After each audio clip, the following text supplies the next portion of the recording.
Hi there, everyone. I'm Alan. And I'm Harlan. And we're here today with Celebrity Encounters Podcast. Woohoo! It's wonderful to be here again. I love doing this. I love working with Harlan. I hope all of you are enjoying all our past celebrity podcasts. We've got a number of them out there now, so if you haven't seen them, or if you've had a celebrity encounter, want to share it, absolutely contact us. Just put call it in. Call him. Don't call me. In fact, here's his phone number. Just put it in the comments below. We'll take a look at it. We'll get in touch with you because we'd love to have you if you have a celebrity encounter. And especially if you live in certain areas like New York, Los Angeles, Las Vegas, there's a lot of celebrities that you can have encounters with. And a celebrity is not just a movie or TV star. Correct. Politicians. Yep. Animals. There's even Scully, you know, the pilot. Oh yeah. Famous people in the news. Yeah, Yep. Scully, the pilot who landed the plane in the Hudson. In the Hudson Miracle River. in the Hudson. Yeah, and everybody survived that. That was pretty cool. Yeah, absolutely. But today we've got Alan. Alan, our good friend Alan, is here today to talk to us about George Carlin, one of my favorites. What? George Carlin? You know, I saw George Carlin a number of times. One time I saw him at the MGM Grand. Yes. And it was funny because it was in the theater where David Copperfield does his shows. Oh, big room. Yeah, big room. And there were these born-again Christians sitting up in the front. Really? And he started talking about Jesus and you know how he went off on Jesus. And about 10 minutes into his spiel on Jesus, two tables, and they were in the front too, two tables got up and they started to walk out and he just laid into them. Oh, I bet. Oh, it was hysterical. I was there, my wife and my son, and we're just laughing. He just laid into them because he knew they were there. Oh. He knew they were there. They told him before the show. He says, we got a lot of Bible thumpers sitting in the front row there at the front tables. How would he would know that? It was a group. Okay. Wow. But whoever booked that for them made well, it they bad. they were at a meeting at the MGM. Right. And they're like, hey, there's a comedian. Let's go see him. And none of them knew who he was. Clearly. Obviously. Wow. But I love his stuff. And sorry he's gone now. He's gone too young as far as I'm concerned. But what a great comic. Oh, just unbelievable. First episode of Saturday Night Live, George Carlin was the host. Yeah. I remember watching that episode too. What were you, like 12? How? What? When was that? That was like 68, 69, 70? When? It had to be 70, 73, okay. 74. Saturday Night Live just had their 50th anniversary. Yeah, 50. Oh, yeah. Did you watch that? That Saturday Night Live show was unbelievable. Oh, It was terrific. Their specials that they did. But we're off topic. Alan, tell us, who did you have a celebrity encounter with? He told us Well, already. we're talking about George Carlin today. Hey! Oh, okay. No, you told us. I He told you guys. didn't tell us. Sorry, Alan. You stole Alan's I stole thunder, his thunder. Alan. He stole his thunder. Because you're both Allens, you think. Yeah, we think alike, And right? Welcome to Celebrity Encounters. He's going to be your fill-in. Yeah. When I go on a vacation, you can fill in with Harlan, okay? There we go. That way I don't have to learn another name. That's right. It's got Alan. with Yeah, it's Alan. He looks a little different. He changed his glasses and he lost his hair. And he can sing. And Alan, so you had an encounter with the George Carlin. Tell us more. Well, let's see. After the Highwaymen, I was singing with the Highwaymen, and the Highwaymen broke up in 1969, and I was looking for work. and I got a job working with. It was a show that was touring, and it starred John Davidson was the star, and Joey Heatherton and George Carlin were his guests for the month or for the tour. So I became a singer. I was a singer, and they hired me as a singer to sing with John Davidson. But we were there for I worked with them for a month, so we had encounters together. Like I feel Joey Heatherton. You remember who she is? Sure. Her father was the Merry Mailman. Remember the Merry Mailman as a kid? Was a what? Yeah, the Heatherton. Yeah. Anyway, so I took pictures of her, and we did a fake commercial together.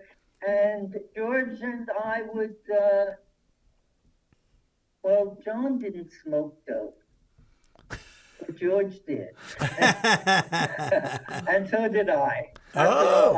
I was in the music business, so it was a requirement, right?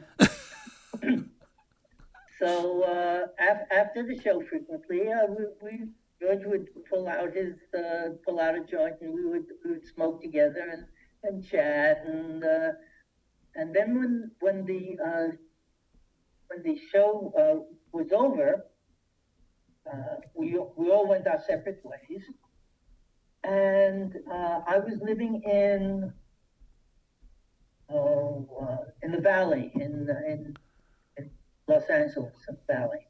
Hold on one second. I want to set the time. This is in the late 60s, so he wasn't like a big household name. It might have been 69 or 70. So George wasn't a big household name at that point, was he? He was well known at that time, but he was like he was clean shaven and wore a suit, and he was doing the Hippie Dippy Weatherman. Yeah. And he was doing those kind of characters. So he was well known. He did a lot of television, and people knew who he was at that time. But back then, I would imagine he was still doing what I would consider safe comedy. He wasn't the right. He wasn't political yet, and it was safe.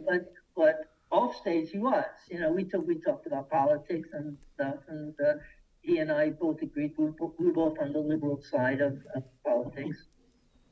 And so when I was living in the Valley in LA, I realized I didn't have any contact. I had just moved there, and I didn't have any contacts. Where am I going to get my grass? So I called my friend George, and he said, "Well, come on over. I'll fix you up. Don't worry about it." Was he living in LA then? Yeah. Was that where his permanent home was at that time? Yeah, I think so. Yeah. Okay. Because he was established there. That was his house. Yeah. So I drove over to his house, and he took me into his office, and he opened up a filing cabinet. The filing cabinets he had on the top. Those big metal ones. Cabinet. Yeah. Those metal filing cabinets. Yeah. He opened the top drawer, and it was a deep drawer, and it was filled to the top with clean grass. Now, in those days, it wasn't like we have now, where nobody smokes the leaves in. It's just the flowers, buds. It sounds like you're quite a little expert on the subject matter, Alan. Well, at the time when I was living in San Diego, I had a house in my backyard. I had a few plants that I grew. So he had a drawer full of so he took a scoop and a plastic bag. He gave me an ounce or two of grass, and that was really nice of him. Well, at least he didn't charge you for it. Yeah, no, he did not. He did not. Now I have a question. As a non-pot smoker, what is clean grass? And that implies that there's dirty grass? Oh well, yeah. Well, when when it's on the plant, you have to take it off, and it's got all sorts of stuff on it, So you run it through a sieve, and then it becomes clean. Ah, I gotcha. It's not like money laundering where you have dirty money and clean money. No. Okay. No, politicians do that. Yeah, that's why I know Mr. Chicago is an expert in that world. I get it. So I'm just like trying to visualize this. Like, hey George, can you give me a hookup? And you go over and he opens this drawer, and was it like? Did you hear the music go? And you see, and it's glowing. Oh yeah, and stuff's popping out. Right, and you're seeing hallucinogenic things, because the room must have reeked a pot. But see, Alan, in those days, the pot was much better quality than it is today. It smelled really good. Yes, it did. Now it smells like skunk. Now too. I've smelled some stuff lately it just smells like skunk. There's so many things I could say right now. You're right. Yeah, it's got a skunky smell to it. Yes. And when I was in college, it was a sweet smell. It was something that really smelled very good. Smells completely different today than it did back in the 70s. And it really tasted good with wine. The old stuff or the new stuff? The old stuff. Okay. Wow. Okay. Listen to you two. The only thing that I know connoisseurs. The only thing I know of pot is I'm a very outgoing person, and when COVID happened and I had to get confined for 3 months to my house, it wigged me out, and so I went to a dispensary in a legal place, and it was like, first off, meeting with the doctor. He's like, so what seems to be the problem? And he asked me all these yes and no questions of what I'm wanting. And then he's like, this is what you get. So I take it back to the house, and I mostly got it because I wasn't sleeping very well because of the stress. And I took a couple of hits of this. 5 hours later, I'm like on the couch. So I don't know about the difference between now and then, but the stuff like now, I was like, holy moly, this stuff is strong. Did you get hungry? No. Did you get the munchies? No, there were no munchies. I literally for 5 hours, I stared at the TV because I purposely set my watch timer because I was curious how long this would last. And all of a sudden, it's 3 o'clock in the morning and I'm still watching TV. So, I can only imagine if you guys like the old stuff better, God help you. That's all I have to say. Well, it did give you the munchies. Because in college, you would take a couple hits and you'd have to have potato chips and dips. We went through bags of potato chips. It affected my voice too. I remember when I was singing with the Highwaymen, the other guys would get high before the show, and they would do the first act, and then we would have an intermission. I couldn't smoke during that first act because I had one song that I had to hit a very high note, and I couldn't hit it if I was high. Oh, interesting. Because it lowered my range. Yeah. But in the second act, it was fine. So during intermission, I was able to smoke with them. No, wait a second. Maybe you could hit the note, but because you were high, you didn't want to. Yeah, that's right. I didn't want to. That was funnier than where I was going, so I'm going to stick with his I'm not into it right now. No, but maybe it affected your ears more than it did your voice. No, I think it lowered my voice a couple of notes. I couldn't hit those high notes. No, you were more like, what was that saying, baby? The baritone? The black singer Barry something or other. Barry White? Barry White. Baby, I love you, baby. Was that you, Alan? No, I didn't get that low. How low can you go? I guess if you smoke enough weed. Does it go opposite with women? Does it go up on women? I don't know. I don't know. Been a woman. All right. He's right, Oh, his wife can attest to that. Okay. But, oh my God. You've been smoking too much. I clearly have been smoking too much. Absolutely. So you get your hands on a big clump of weed, and did you just hang out with George at that point, or what'd you do? Oh, well, we smoked and we hung out for a little bit, and then I left, and I think that was the last time I actually saw him. What was he like as a person off stage? Very nice, very, very humble, and soft-spoken. Actually, it was very different from his personality on stage. He was able to turn it off? Oh yeah, yeah. Interesting. That is It was interesting. very nice, very smooth, and when it was high, you're high. Was he funnier high? He was easygoing. No, because it's like most of my comedian friends, especially that are, I'm going to say, in their 30 or 40s, they can't seem to turn it off. Like when I hang out with them, type of thing, they're always on, type of thing. And I've heard stories like, with George, that they were more professional in the vein of like they could be funny when they wanted to, but they didn't have to be, type of a thing. It was like Carson. Yes. Carson, when the cameras were on, he was Carson. He was funny. His timing was impeccable. But as soon as the cameras were off, he was quiet. He kept to himself.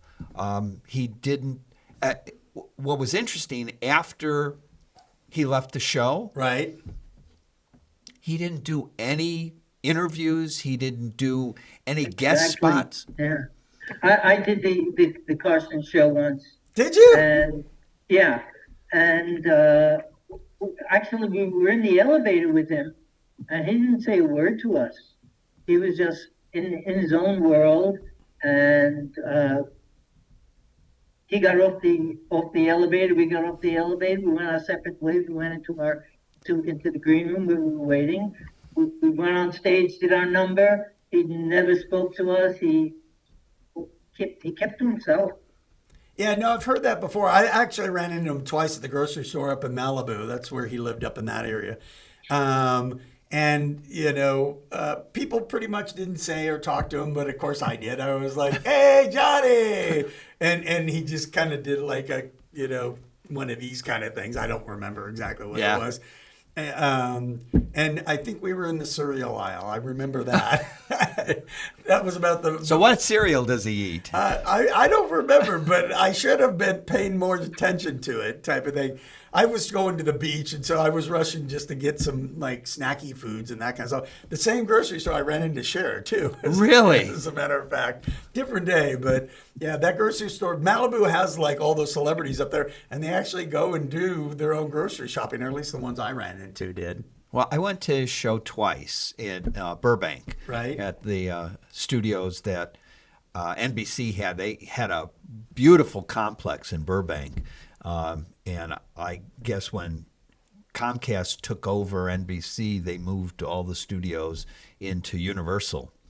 And they do all the shows out of Universal now. And I have no idea what happened to the studio that was in Burbank there, because that was a beautiful complex. Oh, absolutely. I mean, it was so beautiful. Alan, look how happy he looks. Oh, man, that's amazing. Like, we got Johnny Carson, we got George Carlin, we got Alan High. It doesn't get better than this. It's amazing. It's amazing the way you just meet people on the street and stuff like that. I remember one time I was doing a show in Rochester, New York. I was doing summer stock there. And I went in, I forget why, but I went into an office building and I went into the elevator. And who was in the elevator with me? Who? In Rochester, New York. Who? Lottie Lenya. Who? Lottie, you know who Lottie Lenya is? No, do you? Berthold's ex-wife. She was a big star. What was the person's name? If you've ever heard... What was the person's name again? Mack the Knife. Oh. Bobby Darin's mentions Lottie Lenya in his song. She was there in the elevator with me. I said, "Are you Lottie Lenya?" And she said, "Yes." I told her how much I love her work, and that was the last time I saw her. But you meet people in the strangest places. Yeah, it's true. Like George Carlin's office full of pot. That's crazy. Yeah. That's crazy. Well, Alan, thank you so much for coming in and sharing your song. Jeez Louise. It's getting late for us here, people. It's midnight. It's past, long day. Long day of recording. Well, it was nice chatting with you guys. Alan, you're the best. I have a feeling that you've got dozens more stories to share. So we're going to have you back on the show at some point or another. And definitely, if this Alan is not around, you are officially nominated to be the Alan replacement temporarily. Happy to do it. Sounds great. Thanks so much, Alan. So everybody, if you like the show, please add comments, share with your friends. We'd love to have you on the show. You know where to find us. We're Celebrity Encounters Podcast. See you next time. Thanks for tuning in today. And if you enjoyed our show, please subscribe, rate, and review our podcast on all your favorite platforms. We'll see you next week with the next episode of Celebrity Encounter Podcast.